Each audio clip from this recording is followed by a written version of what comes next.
مجھے میرے بزرگوں کی برکت سے اللہ تعالیٰ نے ایک بات عطا فرمائی کہ چور کے ہاتھ کو کاٹنے کا حکم کیوں دیا اسلام نے؟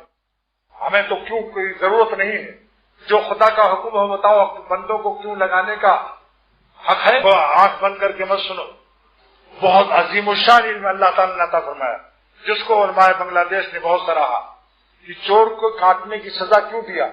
کیونکہ اس نے حرام مال اللہ کے شاہی پیالے میں، شاہ کے عطا کیے ہوئے پیالے میں حرام مال رکھا، تو شاہی پیالے کے ساتھ گستاخی کی، اس نالائق کو اس کا پیالہ چھین دو، کاٹو اس کا ہاتھ کاٹو، اس نے میرے شاہی پیالے کی ناقدری، گستاخی، بدتمیزی کی۔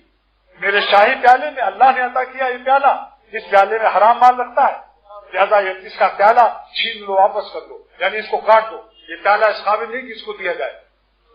جب میں نے اس کو بیان کیا علماء کو وزد آ گیا بنگلہ دیش میں۔ بتاؤ کیسا مضمون ہے یہ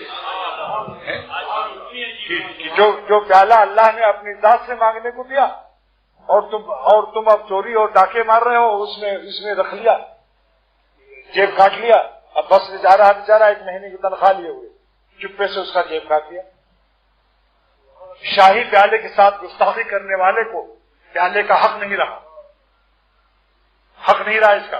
اس پیالہ اللہ کا عطیہ سرکاری پیالہ تھا، بتاؤ، سرکاری پیالہ اور سرکاری شاہی پیالہ، شاہی برتن کے ساتھ گستاخی کی، لہذا بتاؤ کیا سزا ہے؟ اور پھر ایک کو جب ہاتھ کاٹا تو ساری قوم، پورے ملک میں امن قائم ہو گیا۔ وفی القصاص حیات یا اولی الالباب، قصاص لینے میں زندگی ملتی ہے، دوسرے امن سے رہتے ہیں۔